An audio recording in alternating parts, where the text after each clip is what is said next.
Halo, selamat berjumpa lagi di seri kuliah PSBO Perancangan Sistem Berorientasi Objek. Pada kesempatan kali ini saya akan menjelaskan mengenai proses requirement gathering lebih lanjut. Di minggu lalu atau di video sebelumnya kita sudah belajar membuat diagram aktivitas seperti ini ya. Ada dua swim lane di sini untuk masyarakat dan untuk kader di sistem posyandu tentu saja. Nah, kemudian masing-masing sudah ada aktivitasnya dan kita tekankan aktivitas untuk kader atau di sisi sistem ya, business worker. Nah, kemudian kita perlu mengidentifikasi aktivitas-aktivitas yang mana saja yang ingin dibantu oleh perangkat lunak. Jadi contoh di sini ada dua swim lane ya. Ada dua swim lane. Di sini ada masyarakat dan ada kader. Biasanya yang dibantu oleh perangkat lunak itu di sisi business worker atau di sini di kader. Jadi contoh memeriksa KMS akan kita bantu gitu. Meriksa KMS akan kita bantu, kemudian membuat KMS akan dibantu, kemudian pemeriksaan dibantu misalkan ya.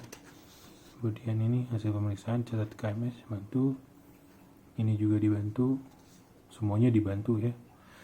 Ya mungkin menyerahkan KMS tidak perlu karena nanti digital KMS-nya menjadi KMS digital gitu misalkan. Nah, untuk di customer bisnis masyarakat dalam hal ini kita bisa tentukan apakah masyarakat ini akan dibantu dengan perangkat lunak juga atau tidak. Misalkan oke lah, kita buatkan juga perangkat lunaknya. Jadi seperti ini. Nah, kita lihat dulu aktivitasnya ya. Jadi yang pertama mendaftar untuk kegiatan posyandu. Mendaftar untuk kegiatan posyandu ini aktivitas di mana masyarakat yang belum terdaftar, sebetulnya bukan belum terdaftar sih. Jadi ketika ada sebuah kegiatan posyandu, masyarakat itu kan bisa ikut. Jadi siapapun bisa ikut. Nah, yang ikut itu daftar dulu. Seperti kalau kita ke klinik, itu daftar dulu di resepsionis. Nah, kita ditanyakan kalau di klinik juga apakah sudah punya kartu berobat sebelumnya atau tidak. Di sini, di dalam hal ini adalah KMS. Nah, jadi sebetulnya ini adalah satu rangkaian kegiatan gitu. Kita bisa tanyakan, sebetulnya harusnya didiskusikan dengan stakeholder proyek. Jadi misalkan di sini stakeholdernya adalah kader, ada dari puskesmas, ada dari desa mungkin kades, atau ada dari dinas kesehatan. Nah, didiskusikan ini proses pendaftaran kegiatan posyandunya bagaimana, apakah masyarakat umum bisa daftar sendiri atau kader yang mendaftarkan. Oke, misal masyarakat umum mendaftar sendiri. Oke. Artinya di sini nanti si kader itu hanya menerima status pendaftaran gitu. Nah, kita tuliskan saja.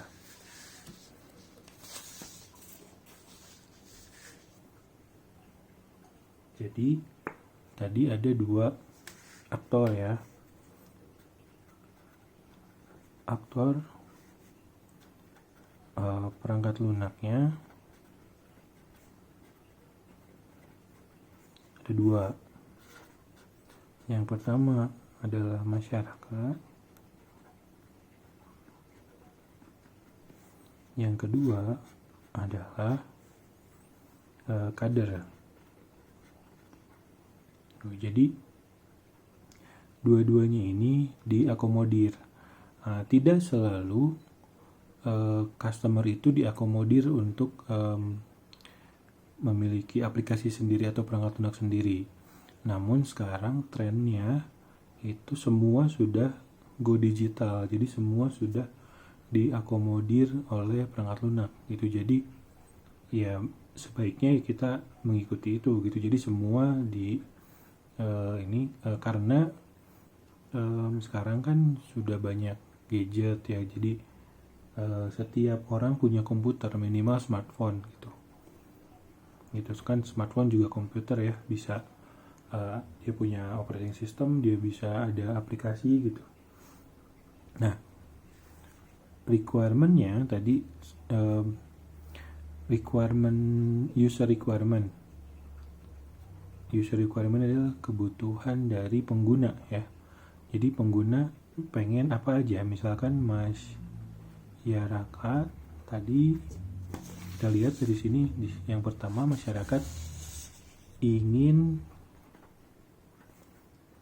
dapat mendaftar untuk kegiatan Posyandu. Jadi biasanya pola kalimatnya itu seperti ini. Siapa aktornya? Misalkan di sini aktornya adalah masyarakat, kemudian diikuti dengan ingin, kemudian diikuti dengan ingin atau ingin dapat, kemudian diikuti dengan kata kerja. Misalkan di sini mendaftar, kemudian objeknya apa? Mendaftar untuk kegiatan Posyandu gitu. Kemudian nomor 2 tadi sesuai dengan diagram aktivitas adalah kader ingin dapat melihat masyarakat yang sudah mendaftar untuk kegiatan Posyandu. Nah, ini aktivitas memeriksa KMS kita terjemahkan menjadi kader ingin dapat melihat masyarakat yang sudah mendaftar untuk kegiatan Posyandu. Ini sebetulnya harus didiskusikan dengan stakeholder, sekali lagi ya. Jadi apapun interpretasi dari aktivitas, dari diagram aktivitas sebelumnya, itu harus didiskusikan dengan stakeholder proyek gitu. Jadi sesuai kesepakatan semua stakeholder. Nah, kemudian selanjutnya di sini yang tidak punya KMS berarti didaftarkan oleh kader. Nah, di sini juga bisa bisa didiskusikan apakah kader yang mendaftarkan atau masyarakat sendiri yang bisa mendaftar. Atau kalau misalkan kita takut masyarakat asal daftar, kita pakai dua proses yang pertama adalah pendaftaran, yang kedua verifikasi oleh kader misalkan. Jadi untuk meringankan kerja kader di sini kita serahkan ke masyarakat ya. Masyarakat ingin dapat membuat KMS. Tuh ya. Jadi untuk mendaftar itu adalah masyarakat ingin dapat membuat KMS, mendaftar pertama kali maksudnya ya. Nah, kemudian di sini kader ingin dapat memverifikasi pembuatan KMS gitu. Jadi alurnya adalah masyarakat buat sendiri KMS-nya. Jadi mereka diberikan aplikasi atau perangkat lunak sendiri. Kemudian kader memverifikasi apakah sudah tepat, misalkan dicek apakah ada yang salah dari si administratif, misalkan ini salah NIK segala macam, misalkan NIK itu ada formatnya ya, mungkin dicek sekian seperti itu lah ya. Oke. Nah, kemudian selanjutnya adalah di sini melakukan pemeriksaan. Jadi di sini kader yang ini ya. Nah, cuman kan pemeriksaan itu sebetulnya bisa memang dilakukan oleh perangkat lunak, atau perangkat lunak hanya mencatat hasilnya. Gitu. Tadi sih di sini di checklist ya. Jadi kita bisa melakukan pemeriksaan. Pemeriksaannya itu biasanya ditimbang beratnya bayi atau balita tersebut, kemudian diukur tinggi. Itu kan sebetulnya sudah ada sensor digitalnya ya. Kalaupun kita mau, bisa saja langsung kader ingin melakukan pemeriksaan di sini secara digital langsung bisa. Namun untuk menyederhanakan nanti kalau misalkan kita harus membuat aplikasi demo ya, jadi pemeriksaannya dilakukan di luar perangkat lunak. Nah, kita catat aja. Jadi kader ingin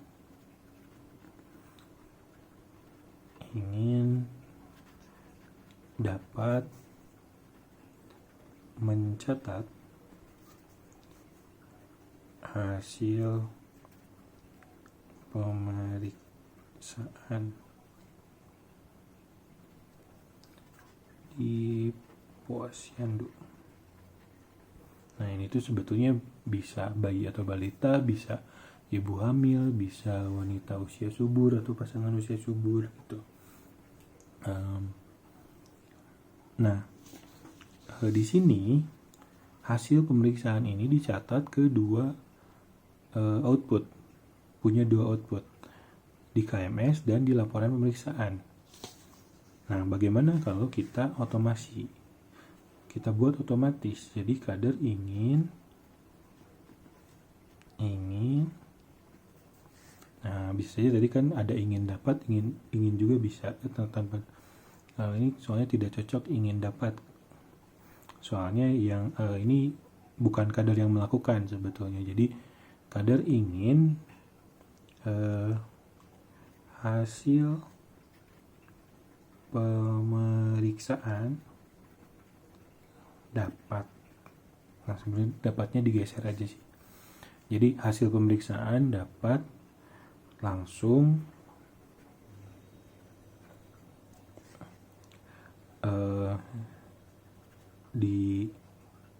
disimpan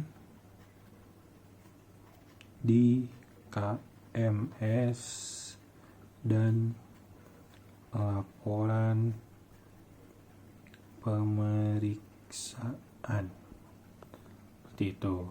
Jadi ini artinya otomatis. Kader hanya melakukan ini karena yang kader ingin dapat itu mencatat hasil pemeriksaan di posyandu. Sedangkan masuk ke KMS dan laporan pemeriksaannya itu otomatis. Seperti itu. Nah, kemudian di sini menyerahkan KMS ya sebetulnya udah otomatis ya. Jadi masyarakat nomor 7, masyarakat ingin dapat membaca KMS-nya masing-masing gitu. Nah, jadi tadi KMS itu diserahkan untuk masyarakat, sedangkan laporan pemeriksaan itu untuk ke dinas, ya anggap saja di luar sistem ini atau di luar perangkat lunak ini ya skupnya. Nah, jadi dari satu diagram aktivitas ini kita dapatkan 7 user requirement gitu. 7 user requirement atau kebutuhan pengguna. Nah, kemudian kita ubah user requirement ini menjadi software requirement atau kebutuhan perangkat lunak. Tadi satu demi satu kita cek ya. Jadi yang pertama tadi adalah masyarakat ingin dapat mendaftar untuk kegiatan posyandu. Nah, oke, sebelum kita buat user requirement itu ada 3. Yang pertama adalah fungsional. Yang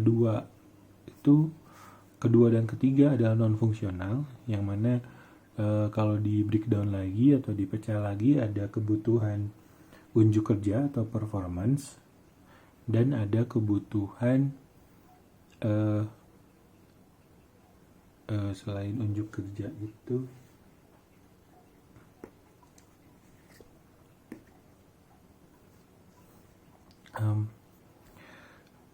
jadi tadi non fungsional itu ada unjuk kerja dan ada juga antarmuka atau interface. Jadi kita bahas yang pertama dulu, fungsional. Fungsional ini adalah kemampuan yang diharapkan atau fungsi-fungsi yang diharapkan dari perangkat lunak. Jadi ini paling gampang. Contohnya di sini masyarakat ini tadi ada user requirement, masyarakat ingin dapat mendaftar untuk kegiatan posyandu. Ya udah, berarti perangkat lunak harus dapat melayani pendaftaran kegiatan posyandu gitu. Perangkat lunak harus dapat melayani pendaftaran kegiatan posyandu. Kemudian yang kedua tadi adalah kader ingin dapat melihat masyarakat yang sudah mendaftar. Jadi di fungsional requirement-nya, kebutuhan fungsionalnya, ya perangkat lunak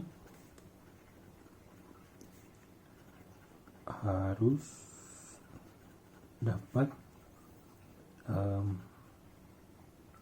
menampilkan misalkan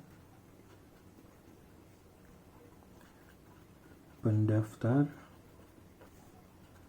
kegiatan posyandu gitu.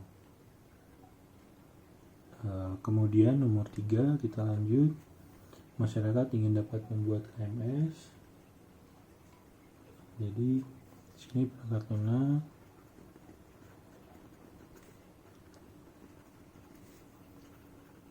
harus dapat melayani pembuatan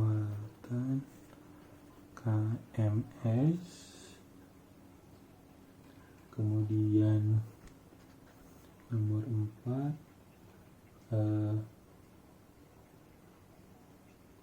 masyarakat atau kader ingin dapat memverifikasi. Jadi masyarakat telah membuat KMS dikasih verifikasi ya. Perangkat lunak harus dapat melayani verifikasi KMS. Nomor 5 adalah tadi kader ingin dapat mencatat hasil pemeriksaan. Jadi perangkat lunak harus dapat melayani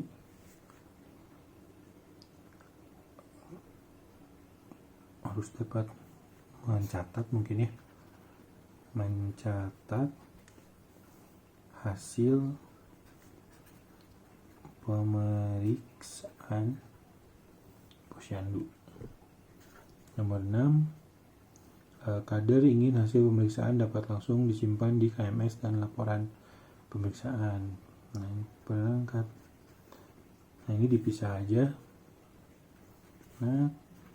Harus dapat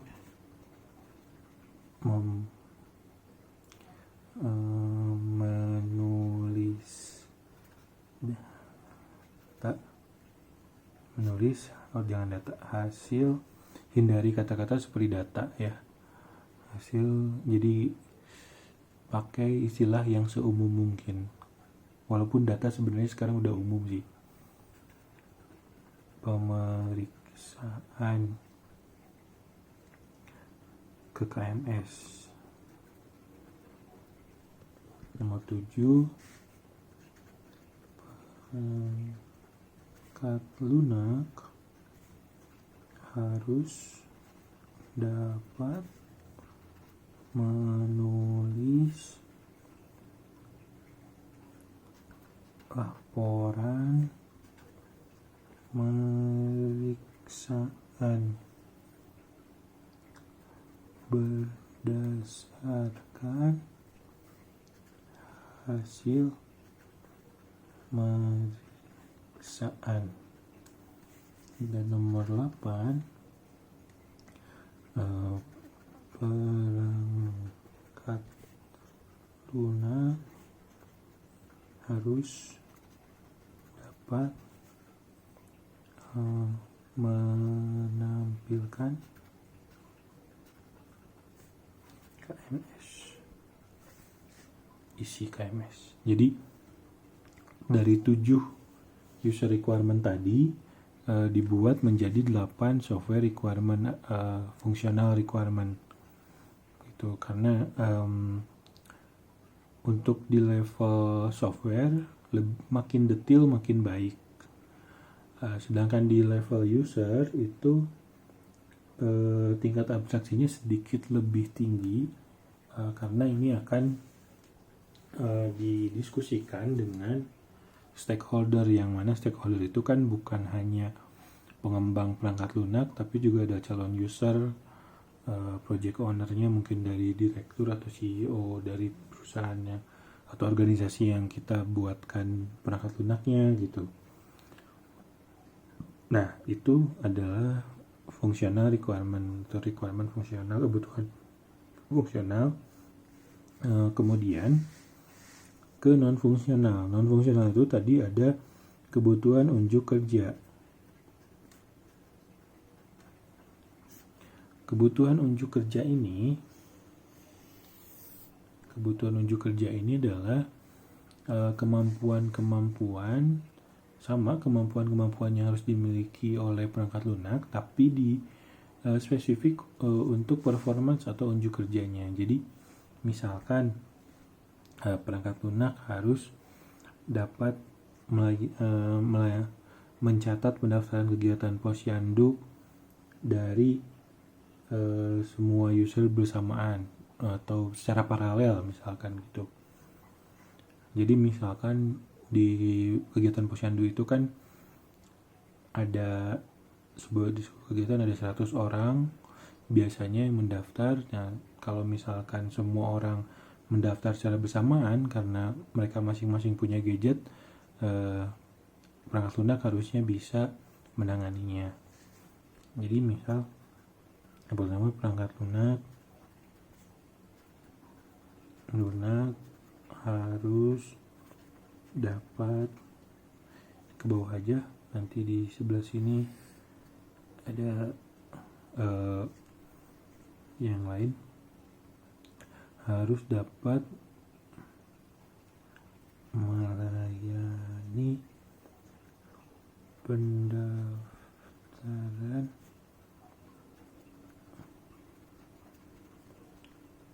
posyandu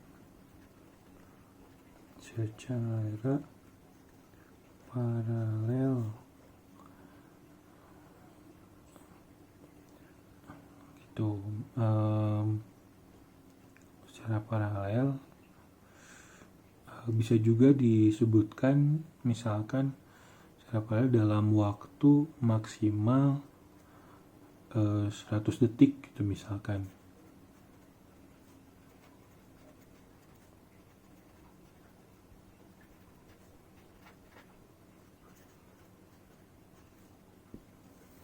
Misal ya. Kemudian contoh unjuk kerja yang lain adalah ini berhubungan dengan security, biasanya juga dimasukkan ke sini. Perangkat lunak harus bisa mendukung autentikasi dan otorisasi ya. Jadi misalkan untuk autentikasi itu ya benar